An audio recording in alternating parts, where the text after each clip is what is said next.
Welcome back to the Naija Filmmaker. This is a podcast designed for us to talk about Nigerian filmmakers, their films, and how we can build a diverse and functional industry. I'm your host, Selegot.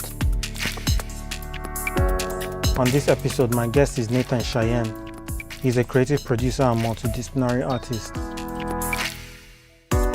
He's a member of Friends Make, a creative collective from Abuja, which is made up of 7 multi-talented members. We talk about the importance of having a community as a creative and the collective's latest short film, Too Much, Not Enough. If you're a new listener, you're welcome and I hope you enjoy.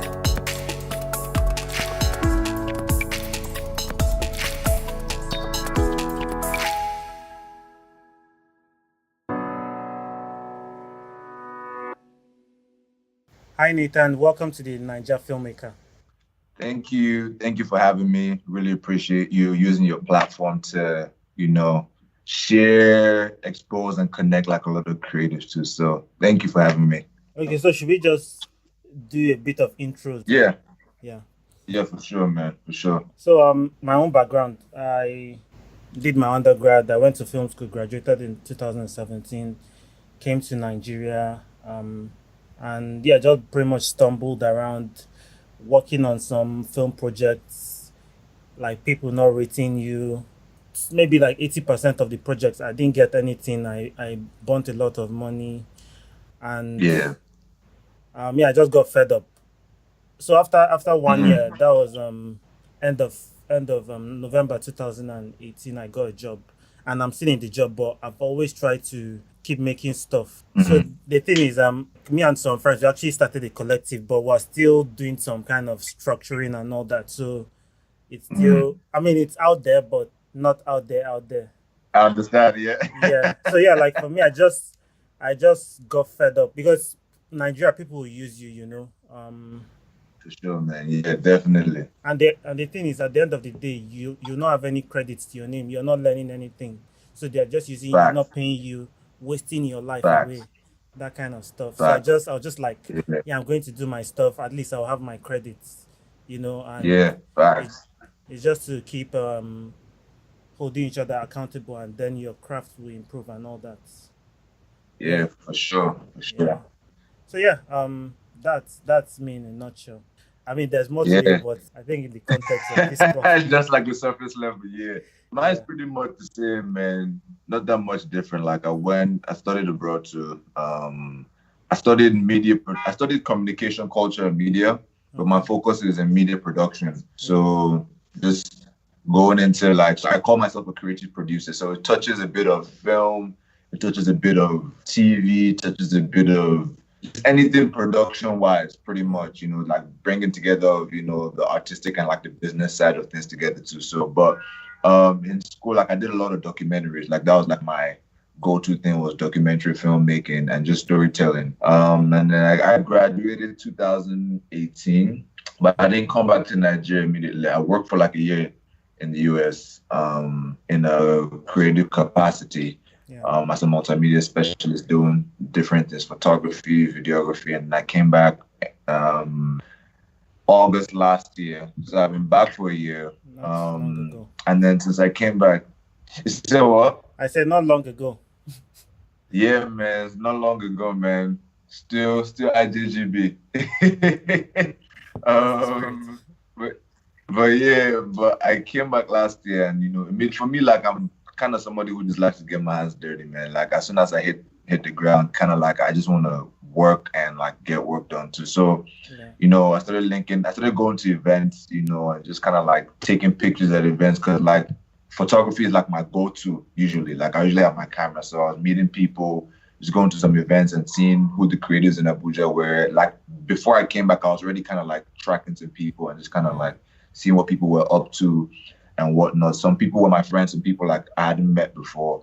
So, came back and started taking pictures at events, and like the idea of the creative for Friends Make was something I'd had for years. Like I've wanted to create something in that sense before too. So the idea and the structure was always there for me. It was just a matter of finding the pieces and the people that like came together. So,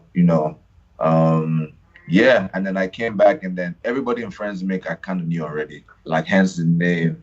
So Yeah. it was kind of like a very organic like collective coming together, and everybody just so happened to be so different in what they did Yeah. that it just fit the structure perfectly. So yeah, that's pretty much me in a nutshell. Like you said, there's so much more, but that's just surface surface Yeah. level.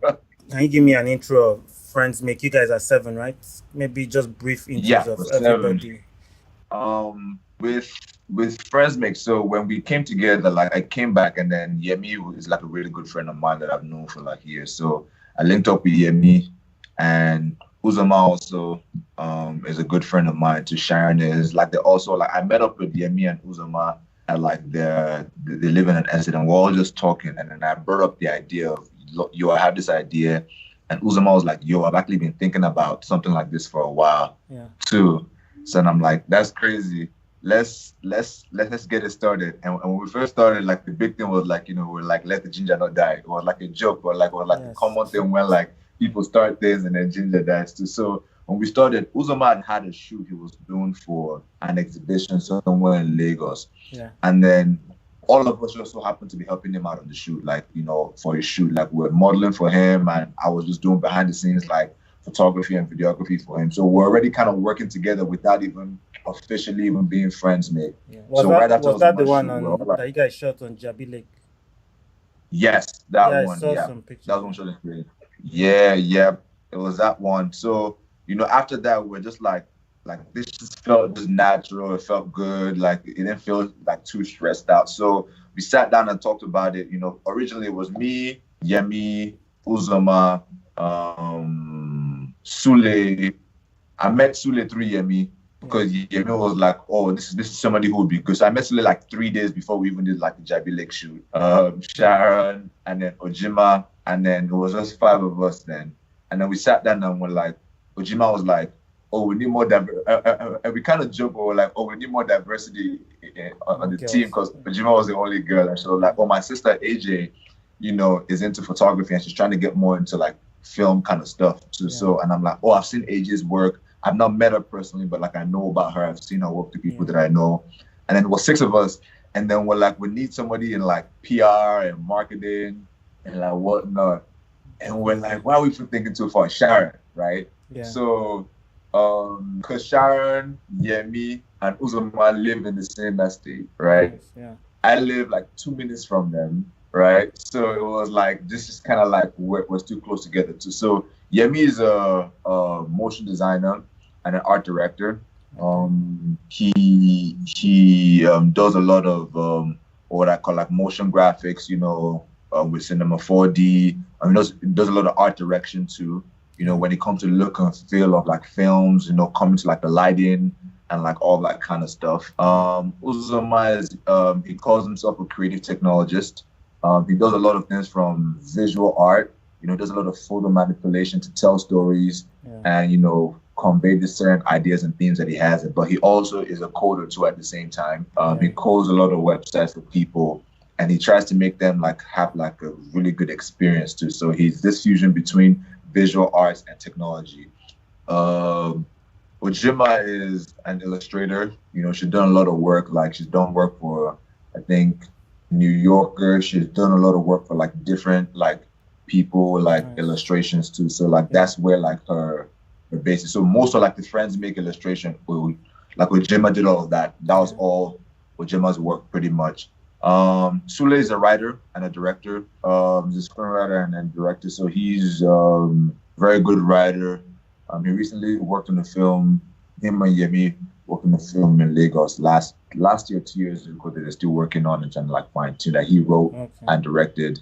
Sharon is a screenwriter too, but she's also into PR and marketing, also like her specialty. AJ is a great photographer. She's also into like filming also. And then me personally, like I'm into is there anybody I've mentioned? Yes, everybody. And then me, I'm a photographer. I'm a portrait photographer, but I'm also like a filmmaker. But then I like to call myself a creative producer. So I'm more like, as a totality, bringing everything together to make sure like things happen. Like that's pretty much like my role, but at the same time, I still have like a little bit of everything else that everybody does here and there. So I could be able to help out or even understand, what's going on in those settings. Yeah, it's so important. Like, as creatives or filmmakers, we want to do stuff, but most times we're just by ourselves.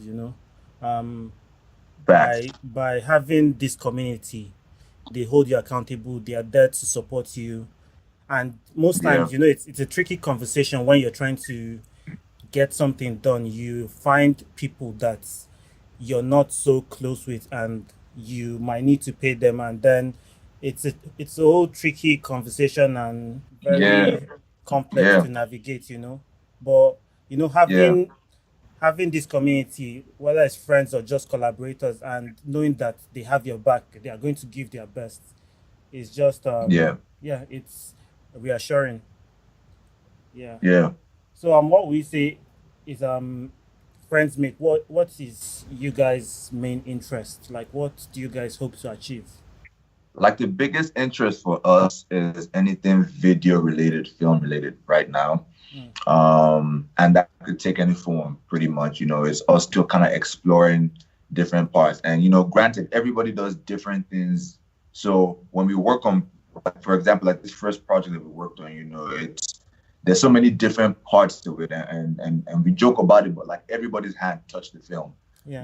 Like literally. So it's like from the costumes to the color grading to the editing to the writing, like there was such a part. So there's a part that I know that I'm not the best at, that somebody else on the team is. So with anything visual or film related, everybody is able to, have a part in that way, that video. So with time, it might evolve to other things, but for now, it's just very video and like film based right now. I think like our goal, our main goal is to really create art, create content that really transcends just like the normal way of like doing things, right?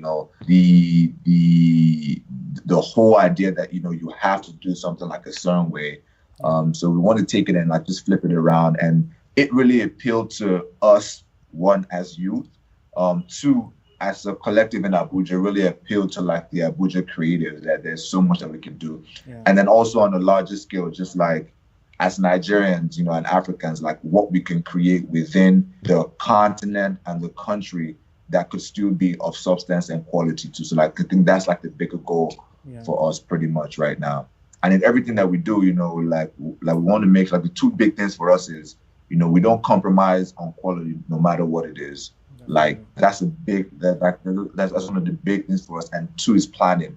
I think like those two big things for us come in handy, because when we ever get to like a roadblock, like we remember, are we compromising on quality, or are we just going into this without like thinking about it too? So like those are the two big things for us. Yeah.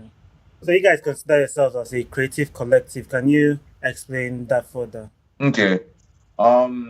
It's, there's so many ways that you could put it. As you could call it an art collective, you could call it a creative collective.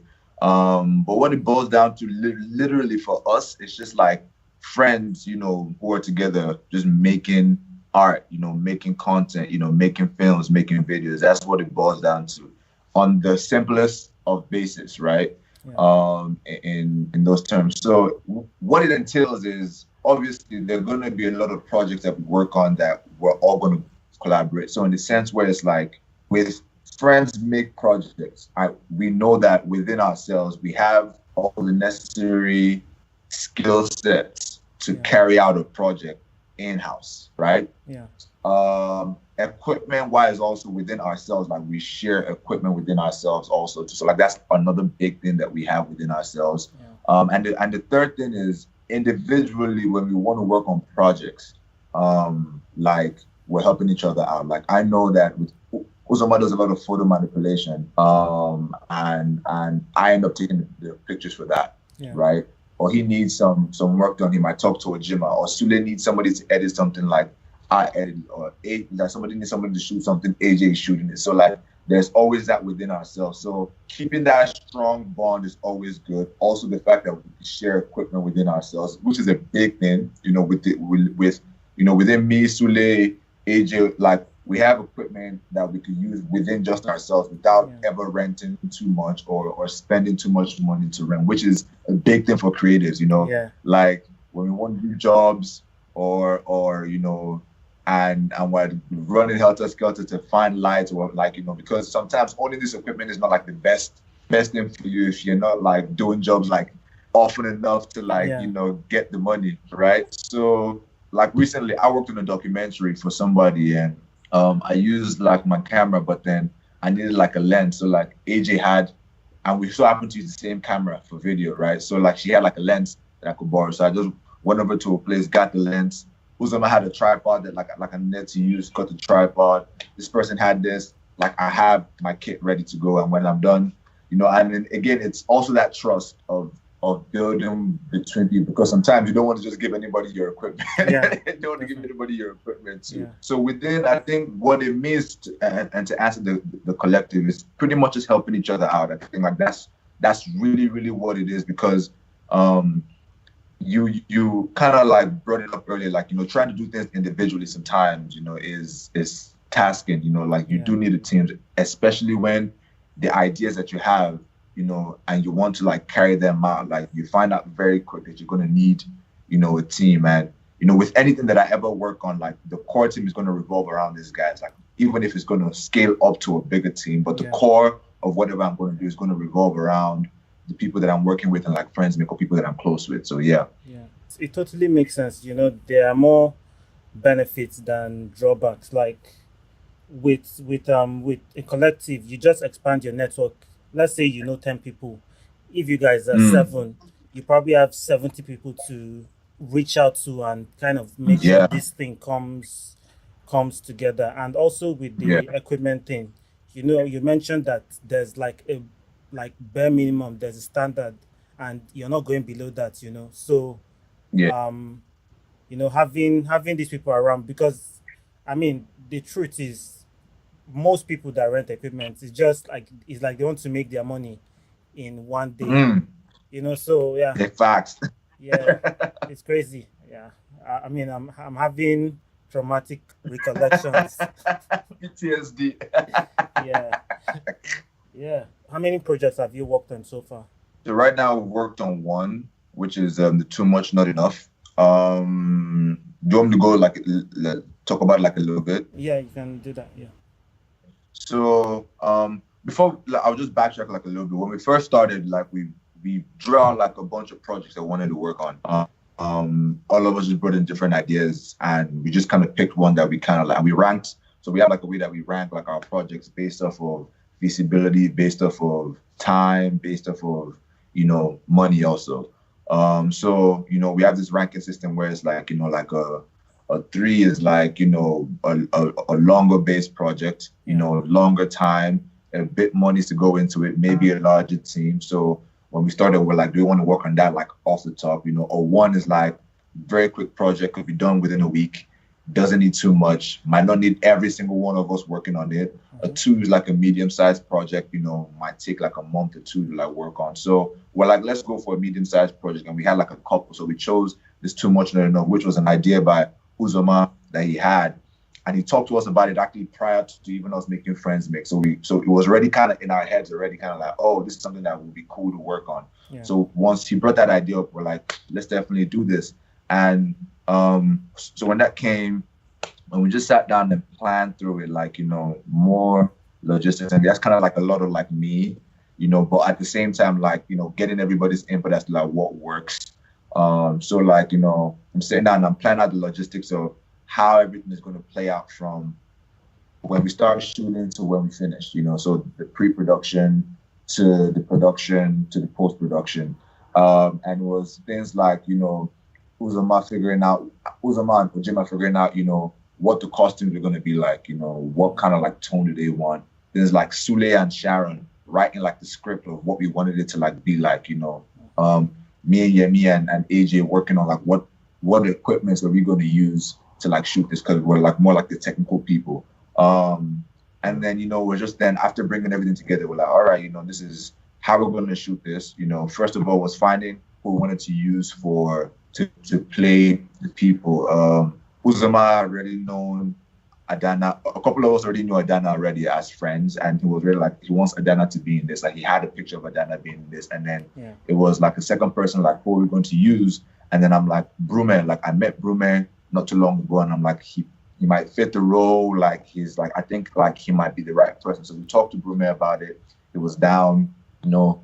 So we just met with Adana and Brume. We talked to them about the idea. They loved it. And then from there, we just planned that, because again, everything we did was, we didn't spend money at all on that film. Like, we didn't spend like $1 on that film. So everything we did was, we're also of the intention of, we want to create this film with the bare minimum also, to let people know that you don't always need the big lavish like equipment to do this. So we laid out all the equipment we had. You know, we had 2 Sony A7 IIIs. We had, you know, maybe a span of like maybe 4 or 5 different lenses with like adapters, Canon and Sony, 18, 35, 50, and I think we had like a 17 to like something like a zoom. We had a tripod, we had gimbal, we had a reflector, a drone, and that was about it. And the drone was like, and I'll come to the drone also, like, and the drone wasn't even ours. Like, the drone was from CC Abuja, which we became very close with, again, in collaborating and like just expanding your network. So I hit Issa up, which is like my connection to CC Abuja, and I'm like, hey guys, do you guys mind if we use like your drone for this too? And they were like, sure, like, it's you guys, like, you guys are fine, like, we'll just have somebody come man it for you, and that's it. So, you know, plan everything out, like the days, you know, things in Nigeria, man, like, we planned to shoot for a month. Like we planned everything like within a month, but it ended up taking like 2 months, because we go to locations and we're like, oh, we thought, and maybe now you have to pay this, and then so same traumatic recollections. Exactly, bro. So it's started messing with also like Adana and Brume, where it's like, because it's free, like, we weren't paying them, so like they weren't necessarily tied down to, so we had to work around their own time too. And most of the shots had both of them in it. So, you know, when things don't go right, you know, we had to like replan and find like another day. So we ended up finishing shooting pretty much. I went into post and editing. So I started editing, and then I'll bring it and the team along, and we watch it, and then we go back and we're like, let's change this and let's change it. Like, that took like a bit of a process. So within October to like December-ish, like, we finished shooting in like mid-November, because of all these issues. But then by December-ish, we're editing and we're trying to cut it down from, do we want it to be 15 minutes, 7 minutes? Like, what do we want it to be? And then by January, we're kind of like done. And then we're just kind of, by late December, early January, we're done. And then we also shot like we had like a conversation piece between Brume and Adana, just kind of like show them the film and kind of see, which we haven't put out yet. It's just kind of like them talking about the film, their experience and whatnot. So it's not a matter of like how we wanted to now show it. And we didn't want to just put it out on Instagram. We didn't just want to put it out on YouTube. We wanted to like create an experience around it to like not just like, or just like another piece of content going out. So, you know, we had originally planned to do like screenings. Like, we put it out on YouTube, granted, but we planned to do like screenings. So we had like our first screening in February. Which I missed. At the Cube Cafe. Yeah, I wanted to show that. And then, but the thing is that we planned like 2-3 other screenings, right? Before this whole thing happened. So we're going to really like do like a lot of screenings, and we wanted to physically meet. The big thing was I wanted to physically meet with people and talk about our film and interact with people and really get to even know more creators, just more people. So like, that was like the whole idea of the experience of the film. Like, the film was going to help us put ourselves like out there more as a creative like collective. So, you know, those plans failed, but before that, we're already talking about what our next projects were going to be, and like kind of working on that, and which was a bit of a bigger project that was going to take like a long, and it was going to involve a lot of Abuja creators too, which we're still trying to figure out like what the best way to do it is now that people can't really meet in groups and like whatnot too. So that was 2 months ago was the first thing we worked on, but you know, again, just trying to re-strategize, you know, and figure out like what is the best way to go about working on like other projects. Okay. So yeah, the thing is, Hollywood started from New York, it moved to Los Angeles, and now like a lot of filming is happening in Atlanta. So like with Nigeria, Atlanta, yeah, yeah, with Nigeria, um, yeah, apart from the real Nollywood, like people that are trying to do something different from what Nollywood has been known for, they feel they have to move to Lagos to make it in the mm, industry. And yeah, I think what people like us are trying to do, like Abuja it's a beautiful city. It's well planned. There are a lot of things that work, and it's yeah, creating that alternative because you can't just rely on one place. We have a very true, beautiful true. country, so if we can expand this whole thing, that'll be best. Like how do you guys want to portray Abuja in your projects?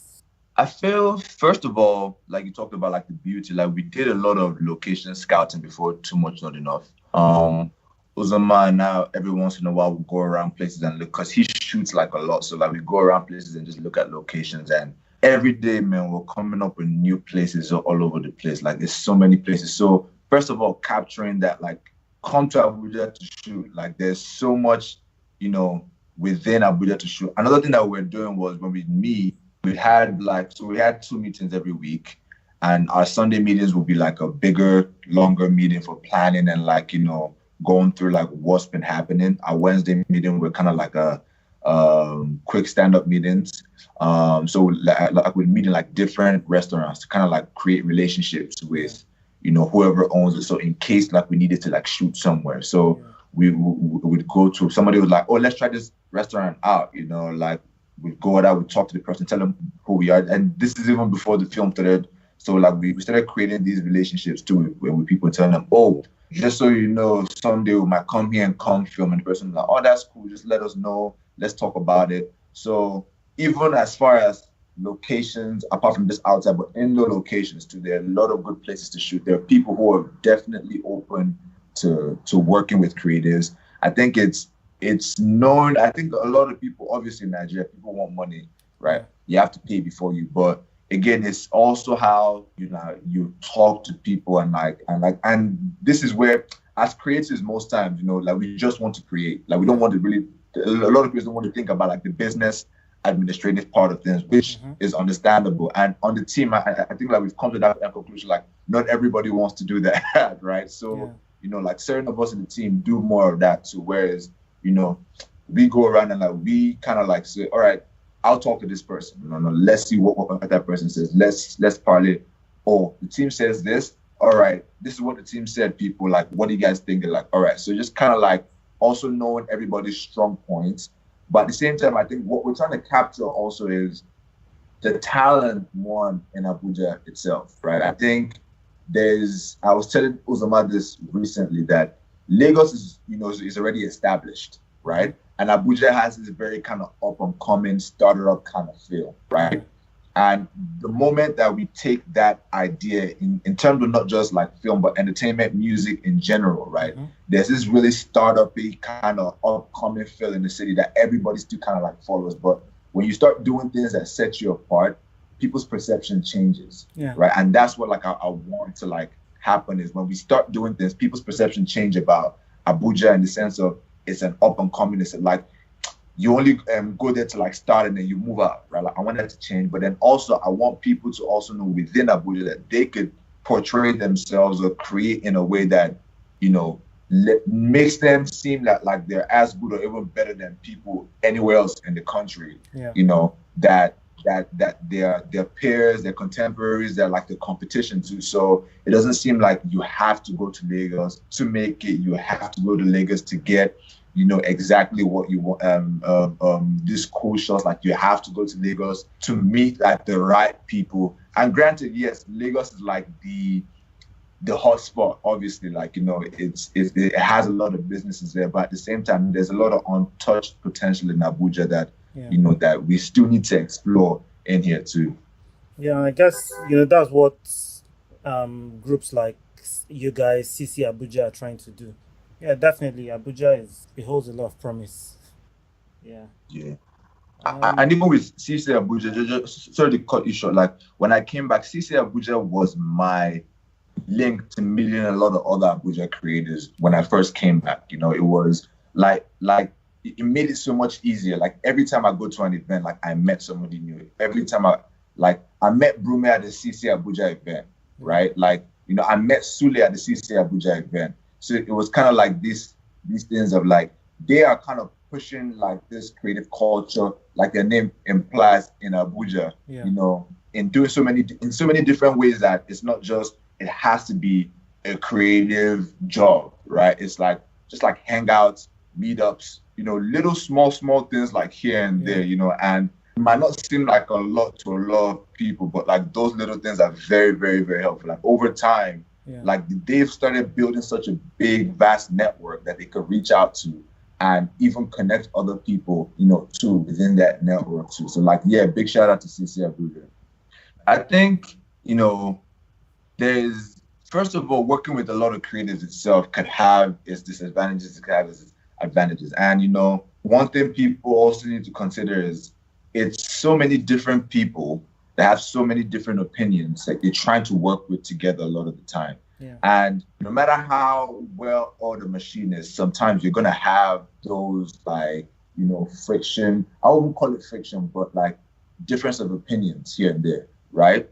And the big thing for us is when we differ in opinions based off of what we want. It's kind of like we kind of joke about it, but it's like defend your point in a sense where like, why are you making this correction? Almost like a debate, kind of like, you know, is it, if you're taking this out, like, is it exactly right? So it's like we get into these conversations with each other, and sometimes, you know, like you have to you know, realize that like your opinion isn't what is needed at that point in time, and you know, you have to take a step back. And personally, for me, I've learned more of that.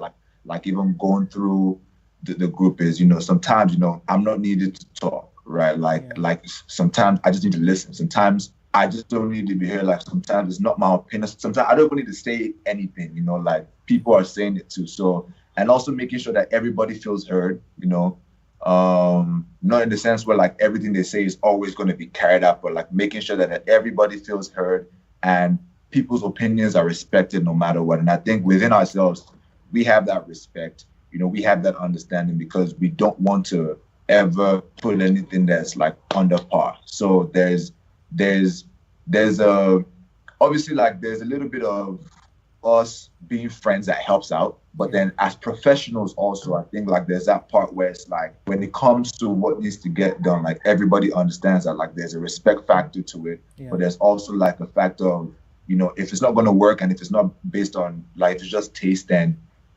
like we can move on to something else, or we go with this other person's idea. That's like a big thing for us too. And I think a lot of collectives and creatives struggle with that, with working with people. And people, that's why people tell you, oh, I don't like to work with people because this and that and that and that. But, you know, you have to sometimes push through some of those things. You have to I say that it's a understanding humanity thing more than it is understanding like skills and like whatnot too. Because at the end of the day, like we're all human. Like, so it's like, when you understand these people, when you understand these things, like you know how to approach somebody. Like not everybody's the same. Like not everybody's going to be approached the same. You know, like not everybody is very like extroverted. Like not everybody is very introverted. So like people want this up front. So people want things like a bit more subtle too. So like you have to understand those dynamics within the team and of yourself too, so that you're very aware of like how you come about expressing yourself within like the confines of the group. And I think it's, you know, it's important because the thing is, most times you make stuff to entertain people, and at the end of the day, they need to get the point you're trying to make. You know, most times we watch Netflix, like films that are made in Nigeria that go on Netflix, and you see a lot of plot holes, you see a lot of things that are wrong with it, and you wonder sometimes, didn't these people have people around them to hold them accountable? Facts. You know, because this movie is there for eternity, you know, and you put it out like that. Most times you can check yourself, but you always need it's kind of subjective, but you also need very subjective. You also need like a second opinion, you know, that kind of stuff. Some collectives, the plan is probably to expand get more people in, and some are just there to build something around a known number of people. What are the Yeah. plans for Friendsmaker? Are you guys going to be accepting members, or you're going to stay the same? And these are conversations that we've had, over and over again. And I think like for now, we've come to the conclusion that it's just going to revolve around us. Yeah. But it's going to be a lot of collaborating with a lot of other people. I think like that's like what like the structure for what we're doing is. And because again, dialing back to what I said earlier, like having like a close, strong nucleus to always work from, like you look at the best directors, they probably have like an editor that's been working with them for like years. They probably have a cinematographer that for most projects, they probably have like, music composer that like works with them. So it's like that nucleus is always there, even though it's going to upscale to like different things, So, and kind of like the same thing where it's like, within these 7 people, and especially growing, like you're growing with these people too. So we're not saying that adding people to the group will be a bad thing, but it's like, again, it's like a process again of, and it was like a very big thing at the beginning to see, do we want more people or not? And it's already hard as it is, honestly, like managing 7 people, not just even on the creative side, but like meeting time, right? Like, communication, like stuff like that, like the simple task like that, like, it's already like difficult to like do that too. So, we're picking our battles and seeing what we can handle, like what our limit is. And I think like this 7 is a good number, but it's going to be a lot of collaborating with people. I think like that's what we've come down to. So is it with other collectives, other just creatives, other brands, it's just going to be a lot of, so it's the idea of, friends make that dash is endless in whatever it is. Like that's the idea of it. So like the whole point is like, and the next project we wanted to work on was going to be very heavy on collaborating with Abuja creators. It was going to be very big on that too. So yeah. Yeah, that's nice to hear. Do you have more information about what you guys are working on next? I feel like what I'll say, is like the next project, like I said, like that we're going to work on, and it might change now, but it was really going to involve a lot of collaborating between us and a lot of Abuja creatives and other Abuja creators. It was kind of us bringing,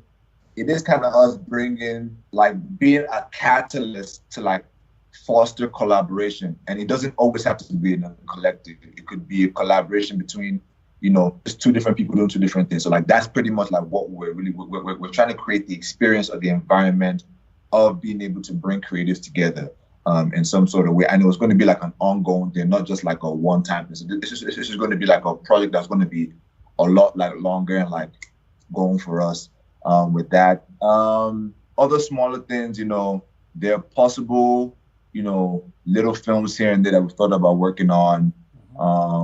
Possible like, we talk about working with people in music, doing kind of like different kind of like short music video films for people. So like there is so much out there, but now it's like we're at the point of really like re-strategizing. And for me personally, I think it's very, very important to like strategize. Like I'm a very big advocate of strategizing and planning, as opposed to, because most times and I'm guilty of this. Sometimes as creators, we just want to go and create and just, like we just want to get the work done. We just want to really get like into that. Like for me, like I've learned, like I worked in marketing and communication for like about 4 to 5 years. So, and before that, I was just like a creative who wanted to create. So learning the importance of that structure, learning the importance of planning and being intentional about like everything that you do, not just like, and that's like a big thing for us. Like we have the ability to like push out content. Like I think within ourselves, like we have the ability to like push out mass content. And I think that we know that, but at the same time, it's also like a thing of like, but do we need to? Like, is that what we're like trying to do? Like, are we trying to like just push out a lot of content or put pieces out that like people are going to look back on and be like, oh wow, like this is timeless. Like this is something that like I'd come back and watch over and over again. So like that's the mentality of like how we're looking at everything. Yeah. I think another point is, we're young. We are trying to push for diverse voices, and yep, the thing, nobody's going to do this for us. Like we have to take control, and you want to make a larger impact. Come together, Facts. with people that Yeah. share the same values as you. Yeah. Yeah. Now let's focus on the film industry. What's something that you would want to see improve? Honestly, yeah, I think first of all, like there are a lot of things wrong, but I think there are a lot of things that like are a bit better. We're seeing a better production, even if it's slight or not, like we're seeing a better production kind of like value for some of the films. Could be worked on better, could like it's not there yet, Yeah. but it could improve. I think like there's room for improvement in a lot of the production. The stories that we tell, man, like I'd want to see different stories. I think like that's like a big this is a conversation that we've been having very recently about like the stories that that need to be told. Like this new Nollywood movies that we're seeing on Netflix are just a rehash of things that we've probably seen before. That just look better, right? Yeah.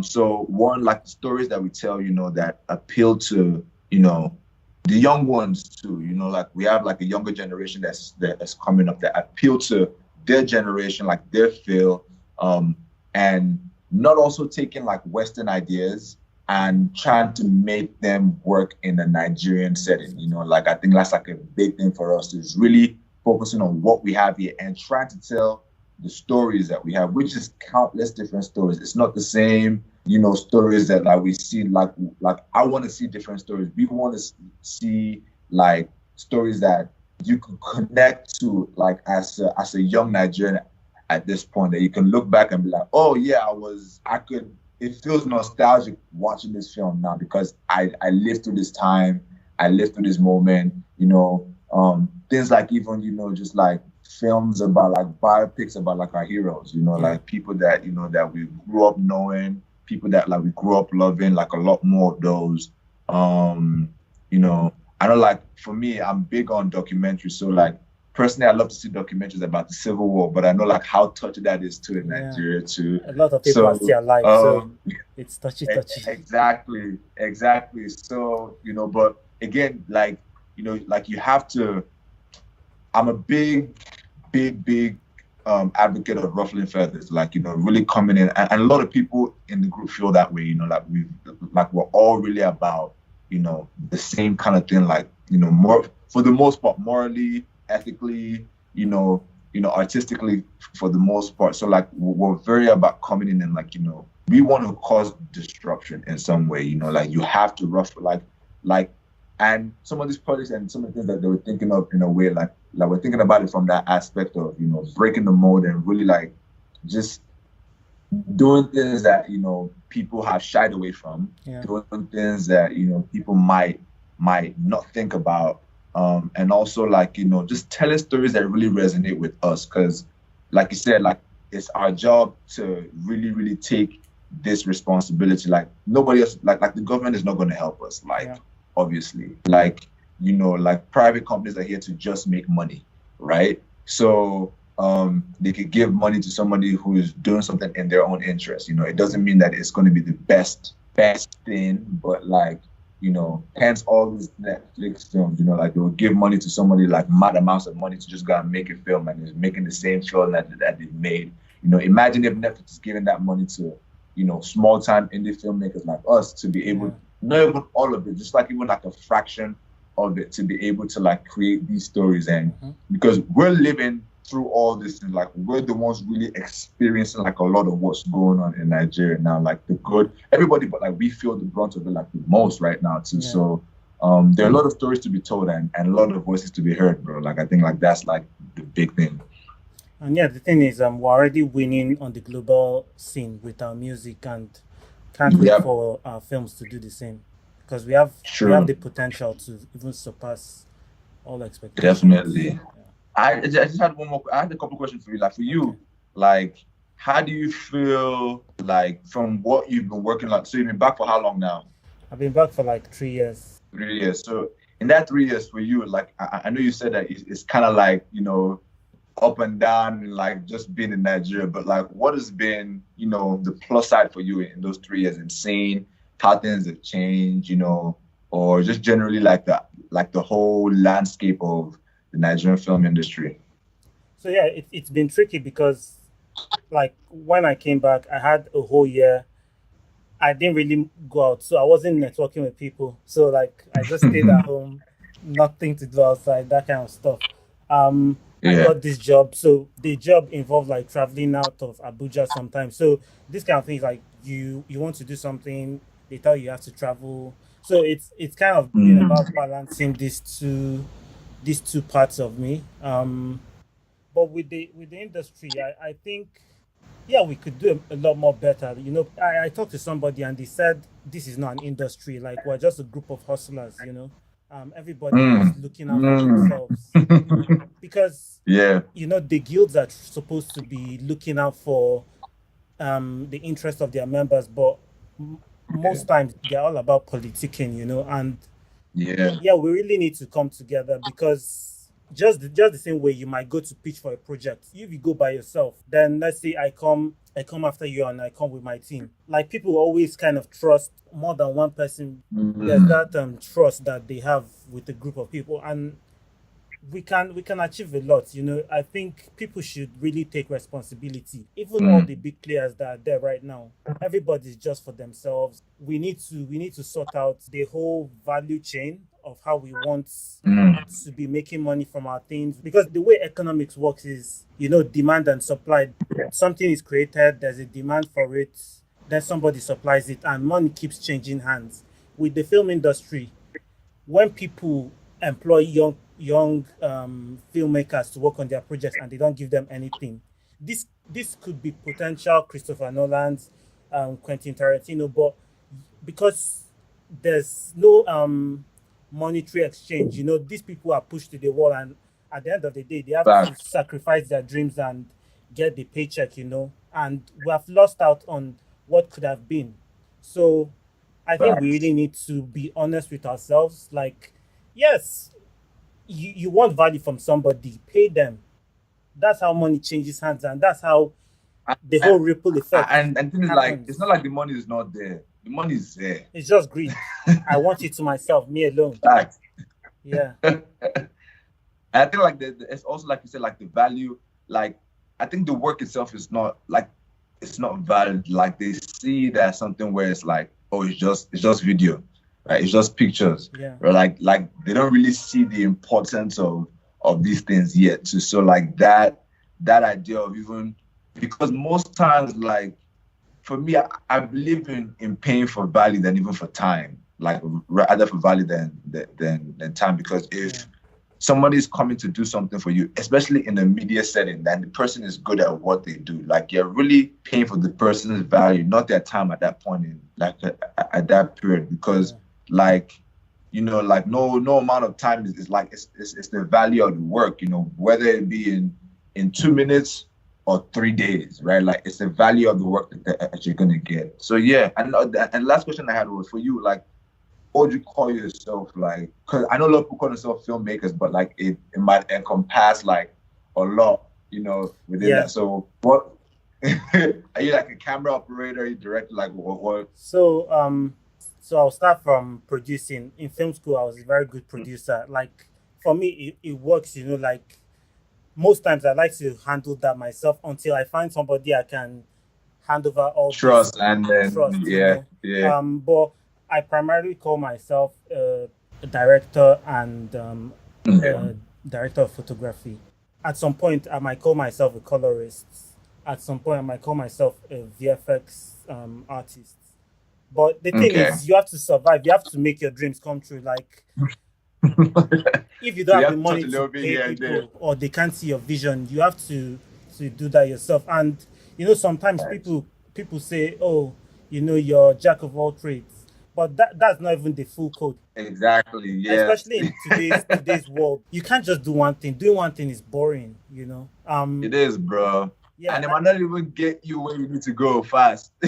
yeah, and I think it's you being true to yourself. Like this thing I want to do, this is what it takes to do that, and you know, putting Yeah. in the time. Like if you want to be an actor, writer, you have to show up every day to do these things. You know, Facts. like Facts. yeah, And something I want for the industry, we have to have proper schools, you know. I'm sure we're not going to allow doctors that just learned from apprenticeship to come and operate on us. They had to go to school to do this Facts. stuff. So Facts. we want better stories, we want better visually appealing films. People need to go to school for these things. Everybody has to play their part. The thing about all this is I might have all this vision in my head, but I can't do everything. But once you know, you same thing with the collective thing, you meet people, you sometimes these people just need inspiration, and then they'll do part of what would contribute to everybody's advancement, Yeah. you know. And something again about the whole collective thing. Let's say I mean, just like during the time of Goodluck Jonathan, that he was a bit receptive about the entertainment industry, the film industry. Let's say at some point we get one of our leaders that is interested in that. They'll rather listen to a group of filmmakers than just one person. So and just one person, you know, at an industry level, we have to be constantly communicating. We have to be in touch. As it is right now, Nigeria doesn't have its own Academy Award. Like, it's either a brand is sponsoring one, or there's one for the whole of Africa. Thing, man. I've said this thing countless times. You know, and sometimes like some of these awards are audience awards. We need to appreciate people for their crafts. You do something mind-blowing, you need to be appreciated, not just that, okay, most Nigerians relate with this and it's the popular choice, you know, then we give this person the award. We need to have our own award recognition system, you know. Yeah. That's even a better way to regulate stuff. You push with certifications that people have to get because you require this of them.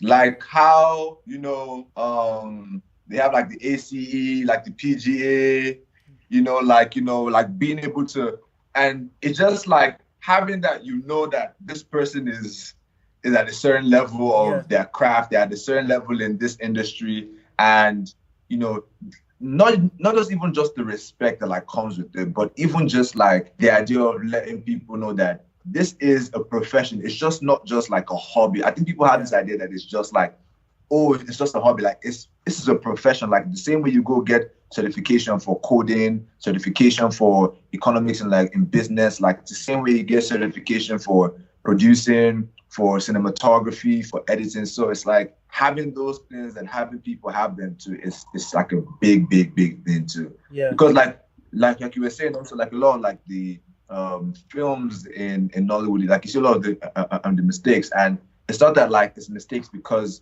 you know, people, it's like if you hold things to a certain standard, right, based off of, you know, who's working on what. Like I was watching like the new Living in Bondage film, and I caught the reflection of the boom mic, like, and for me, I'm always looking out for things like that because I'm an editor, right? Like that's like my big thing is editing.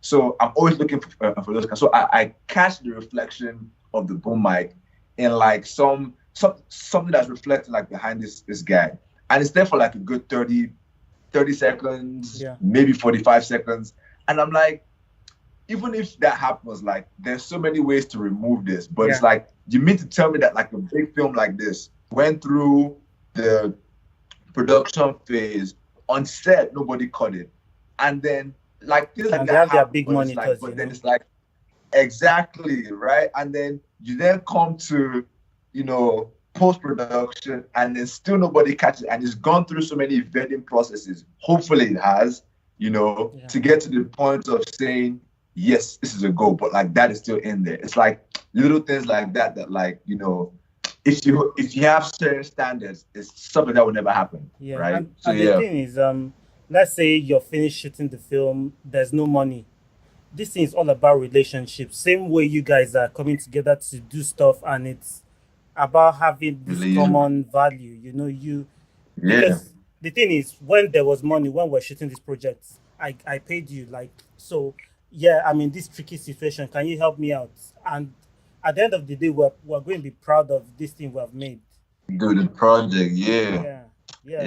Like it's like you said, it's just we just need to come together more and create these stories and be able to hold each other accountable. I think like that's like, the big thing. And even being back in Abuja now, like, there's so many other plans that I've had, like even having like some kind of film society, that I won't say yet regulates, because I don't think like I'm there to even be regulating stuff. But like even have a society that really has, a way. I was thinking of, what if we had like a film festival in Abuja, right? That just showed a lot of indie filmmaker films, shorts, longer films, no matter what it is, to just really create and encourage these people that your work is going to be seen. Like, it's it's going to be heard, it's going to be seen. You just need to go out there and find the people and work. Like having things like that, like little things like that, that's really, because like you said, like